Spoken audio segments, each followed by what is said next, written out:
Kazampo, and welcome to another segment of Bhutan This Week, our weekly news magazine program. I'm Kizawangmo. Our top stories this week. His Holiness the Jokimpo consecrates Gilwa Jampo Gimpe thongdrol. Domestic violence cases saw a decrease last year, and more than 485,000 Bhutanese registered to vote in the 4th National Council elections. His Holiness the Jokimpo has consecrated the Gilwa Jampo Gimpe thongdrol at Otsoginzin Datsang in Lindsay. It was consecrated on 17th March. The thongdrol is meant for Riksum Gyampo Monastery at Bumdaling in Tashiansi. Measuring 47 feet in length and 57 feet in breadth, it is the largest thongdrol of Gilwa Jampo Gyampo, or the future Buddha. The monastery built the thongdrol for the well-being of the people and country. Coordinated by Riksum Gyampo Foundation based in Bumdaling, the people from across the country contributed 3.5 million yatam for the thongdrol. The Royal Bhutan Police arrested almost 4,500 people last year. According to the RBP Statistical Yearbook, last year saw a record number of arrests made. Substance abuse and battery were the highest offence reported. Similarly, in the last 3 years, a total of over 11,000 individuals were arrested. The police arrested 4,327 people last year. This is an increase of 742 individuals arrested compared to 2021. Likewise, in 2020, the RBP arrested over 3,500 individuals. Among those arrested, people in the age group of 25 to 31 years were arrested the most. Thimphu District, followed by Chukha and Sarpang, saw the maximum number of arrests made. According to the Statistical Yearbook, the top 5 prevalent crimes in the country are battery, larceny, physical abuse, burglary, and substance abuse. Tashiangdan, BBS News. Unlicensed driving, the leading traffic offence in the country, is expected to increase by 9% by the end of next year. According to the Bhutan Construction and Transport Authority, with the existing interventions, the problem is unlikely to be solved. An internal study by the authority reported that more than 20,000 people were fined for unlicensed driving in a decade from 2012 to 2021. Besides the fine of 1,715 yaltam for unlicensed driving, existing rules and regulations do not have increased fines and penalties for repeat offenders. According to the study, the offence of unlicensed driving was repeated up to 11 times by at least 1% of the offenders. The study on enhancing road safety in the country states that minimal fines and penalties encourage people to repeat the offence. The study therefore recommends the introduction of effective and evidence-based interventions to address the problem. It also recommends extensive advocacies and enforcement.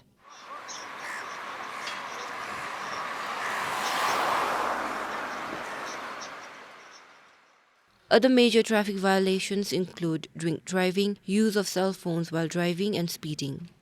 More than 17,000 drivers were fined for drink driving, more than 16,000 for using cell phones, and nearly 11,000 for speeding in the last 10 years. The study also looked at the trend of region-wise traffic violations to understand the major issues of each region. Officials from the Transport Authority said the study was conducted to look into evidence-based interventions to address the rising motor vehicle accidents. With camera person Tilanurbo, Kilidem for BBS News. If police record is anything to go by, law enforcers and social workers can draw some encouragement from the decreasing number of sexual offences. Last year saw a fall in sexual offence for the first time in 4 years. Though the drop in cases is not significant, the police, the Respect, Educate, Nurture and Empower Women, RENEW, the National Commission for Women and Children, NCWC, and educational institutes are working together to bring down the number of cases further in the future. The RBP records show that there were 92 sexual offences reported in 2019, which increased to 103 in 2020. The cases saw a further increase in 2021 at 130 before finally dropping to 112 last year. Out of over 430 cases, the rape of a child above 12 years of age constitutes the highest number of cases with close to 180 incidents. The RBP said they are putting in extra effort into educating the general public about sexual offences and its prevention. They also added that in order to create a safe society, every individual must be responsible and must take part in bringing a positive change. The RBP said the decline is due to extensive awareness campaign and strict patrolling conducted across the country. They also attribute the decrease to the efforts made by non-governmental organizations and educational institutes such as colleges and schools who assist in offering preventive measures, rehabilitation and counseling services. For instance, at Desi High School in Thimphu, starting this year, psychosocial counseling services are provided to the students. With the service, the school saw an increase in many students coming forward to share the discomforts. Moreover, they scholar students who do not feel safe at home are provided boarding facilities. So we always make a point to talk with our students first and educate them on any kind of sexual violence, sex education. Some who feel safe to talk about, they come to that social focal person, they talk, they express their problem. We give them immediate help if it is beyond our help, and we also have tried to look for some professional counselors from Renew and NCWC. The Renew conducts advocacy and sensitization programs on reporting sexual violence regularly across the country. Moreover, the organization ensures that the survivors are heard, believed and protected. The clients comes in two ways. First one is they come directly to seek our services, or another way is that they are referred through RBP. We provide counseling services, we provide family counseling, we give legal services, and at the same time we also provide shelter home. Renew encourages the people to report such incidents immediately to guarantee prompt services from the agencies concerned. They urge the people to report cases and seek their services through the helpline. Meanwhile, the NCWC, which takes the lead in promoting and protecting women and children's rights, also provides case management and psychological services to survivors of sexual violence. The Commission also encourages people to seek their support through their toll-free helpline 1098. For Dikilhazum and Tashidekar, Devika Pradhan, BBS News. The COVID-19 pandemic led to a surge in domestic violence cases in the country and across the world. However, last year saw a decline in domestic violence cases in the country. As per the statistics maintained by Respect, Educate, Nurture and Empower Women, or RENEW, domestic violence cases reduced to 555 last year from more than 700 cases the year earlier. In 2021, Renew received more than 700 domestic violence cases. The cases reduced by 200 last year. According to officials at Renew, the decline in the number of domestic violence cases can be attributed to lifting of COVID-19 prevention measures like lockdowns. Officials are also positive that awareness and advocacy programs carried out on domestic violence and gender equality, among others, have proved successful. Under domestic violence, there are several classifications like physical abuse, emotional abuse, sexual abuse, and economic abuse. According to Renew, emotional abuse and physical abuse are the leading domestic violence cases. Renew also received about 20 cases where the clients were male. In terms of challenges, in the counseling session is like perpetrator, when we follow up with the survivor or animu, client githeka, it's like no, they are not turning up. That's the case, and at the same time another thing is there is poor referral mechanism.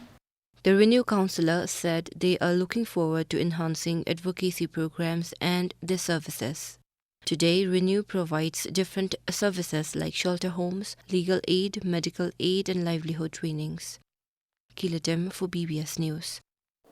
Bhutan will now be able to export and import goods with third countries through major Bangladeshi seaports. This is in line with the agreement on movement of traffic and transit signed with Bangladesh in Thimphu on Wednesday. The Minister for Industry, Commerce and Employment, Kamadoji, and Bangladesh's Commerce Minister Tipu Minshu signed the agreement. This means Bhutan will now have additional export-import ports for third country trade in addition to the existing Kolkata board. The agreement is also expected to build upon the existing relations and strengthen cooperation in the field of trade and commerce between the two countries. Rural communities in Bhutan and throughout the world live the impacts of climate change in the form of floods, irregular rain, droughts, pest infestations, and diseases, among others. However, climate financing to mitigate and adapt to the impacts of climate change in local communities is almost non-existent. The need for climate financing in local governance was the highlight of discussions during the recent capacity development workshop for media fraternity and financial institutions in Paro. Today, the total budget a GEOG receives is used as per the resource allocation formula for developmental activities. Experts say there are no specific budget allocated for climate change and its impacts and other disasters at the GEOG level. We get budget in the form of block grant at GEOG and district level that we have to allocate as per the guidelines. As of now, we do not have separate budget allocations specifically for disaster management and climate change impacts. But we are mindful about it when we develop plans and allocate budgets.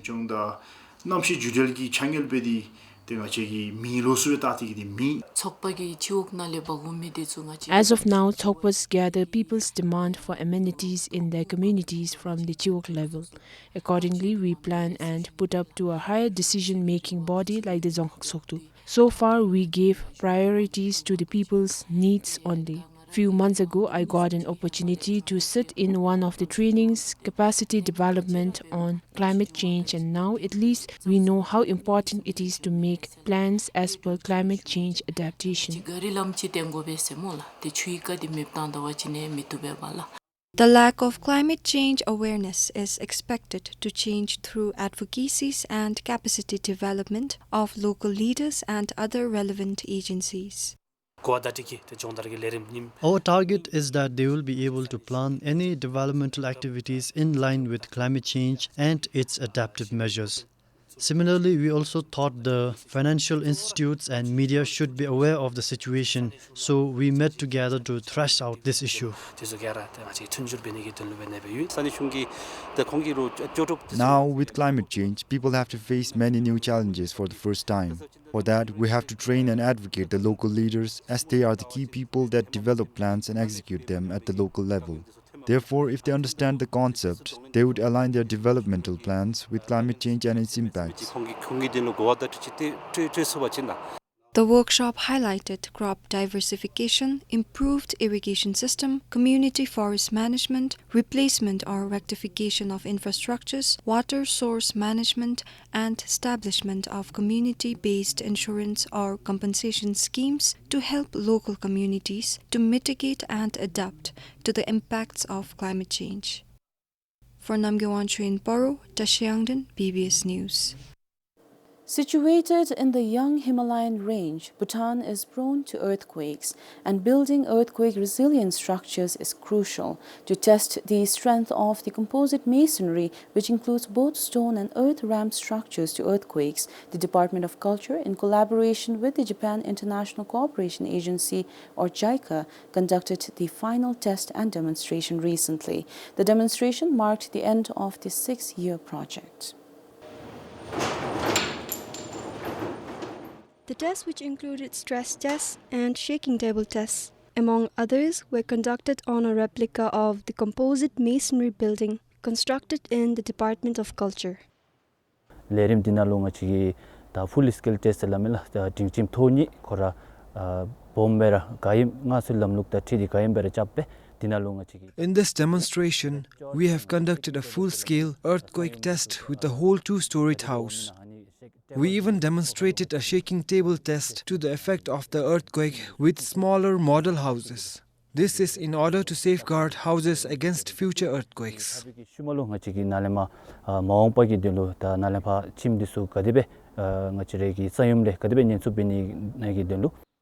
of the solutions presented during the test was the usage of the mesh-wrapped retrofitting technique during construction.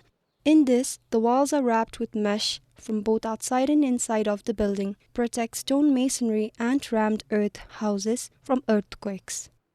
This project is working on the traditional building which Bhutanese used to have, and currently now you have 60% of the people in this country still living in a traditional based house. So what we have been tried to do is that how we are able to put the strength for this traditional building. As part of the 6-year project, the department has developed construction guidelines and manuals for seismically resilient traditional buildings and trained craftsmen in making traditional buildings more resilient to earthquakes. The project for evaluation and mitigation of seismic risks for composite masonry buildings started in 2017 with financial support from the Japanese government. Sringdiki for PBS News. More than 485,000 Bhutanese have registered to vote in the 4th National Council elections. This is according to the final electoral roll released by the Election Commission of Bhutan. Of that, more than 249,000 are female and over 236,000 are male. Tashigang has the highest number of registered voters with more than 52,000, followed by Samtsi with over 51,000 and Mongar with more than 38,000. Meanwhile, Gasa has the lowest number of registered voters with just over 2,200. The notification by the ECB also states that more than 105,000 have registered as postal voters. The poll day for the National Council elections has been set for the 20th of next month. As part of the civil service reform, the postgraduate diploma programs for new recruits into the civil service have been replaced by the foundational in-service training starting this year. The FIT program focuses on competencies required at the workplace rather than academic knowledge. According to the Royal Civil Service Commission, civil servants will receive trainings throughout their career to develop competencies and to ensure lifelong learning and upskilling.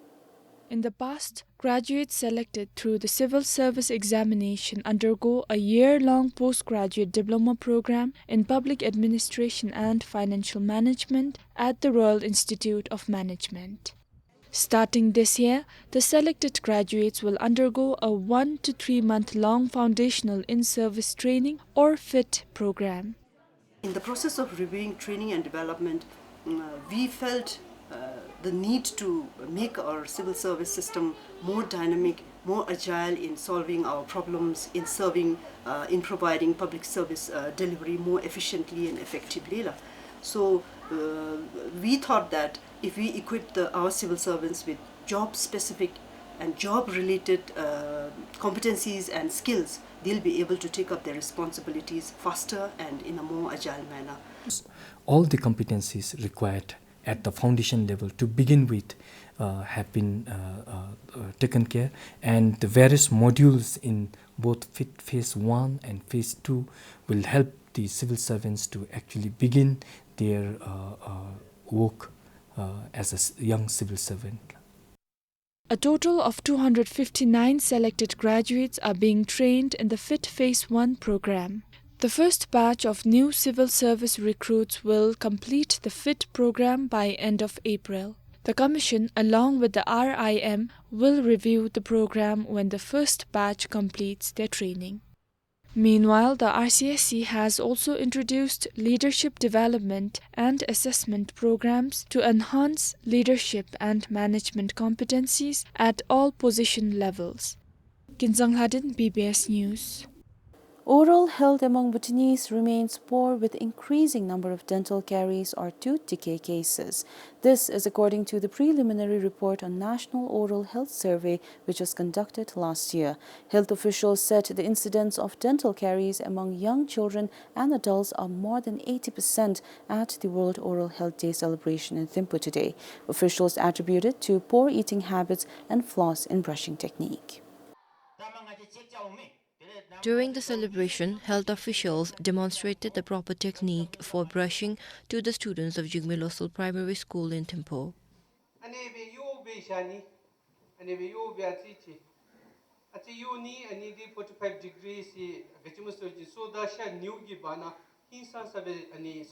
Officials also introduced the practice of post-lunch brushing and urged the schools to start the initiative.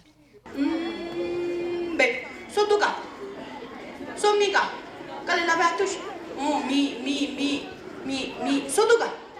Health is a practice where we take care of our tooth and brush our teeth every day. Oral health is very important because with oral health we can eat, we can brush, we can speak, we can be proud of our mouth. We only used to brush our teeth twice a day, but today in this day I came across that we had to brush our teeth thrice a day. Oral hygiene, I think it's about maintaining and taking care of our parts of the mouth like gums, teeth and tongue. I take care of my oral hygiene by brushing twice a day and following all the methods of brushing. Health officials said flaws in brushing technique, not using fluoridated toothpaste, and eating food that contains high sugar can lead to tooth decay. If we say our children, 5 to 6 years old children having dental caries, and the prevalence more than 80%, which means if they have caries, dental caries in milk teeth, it's definitely going to translate into permanent teeth, which means permanent teeth will be affected. If they lose their milk teeth, fine, it will come up again. Permanent teeth will erupt. But if the permanent teeth are damaged, it's not going to come back again. He added that oral and gum infections can often lead to other diseases. There are also some other conditions like infective endocarditis, that is a disease, heart disease, which actually starts from the mouth. If there is problem in the mouth, if there is infection in the mouth, this can also affect your heart. And now there are several studies which people have done, several studies. If you have gums problem or if you have diabetes or hypertension, these are all correlated. Moreover, poor oral health can result in mouth cancer, which is 90% preventable. Health officials added that people visit the hospital at a later stage, delaying the detection and prevention of diseases. According to health officials, there is a need to intensify awareness programs and reduce junk and sugary food to address the issue of poor oral health, especially in schools. Giletem for BBS News. And with this, we have come to the end of Bhutan This Week. Thank you for joining us. Goodbye.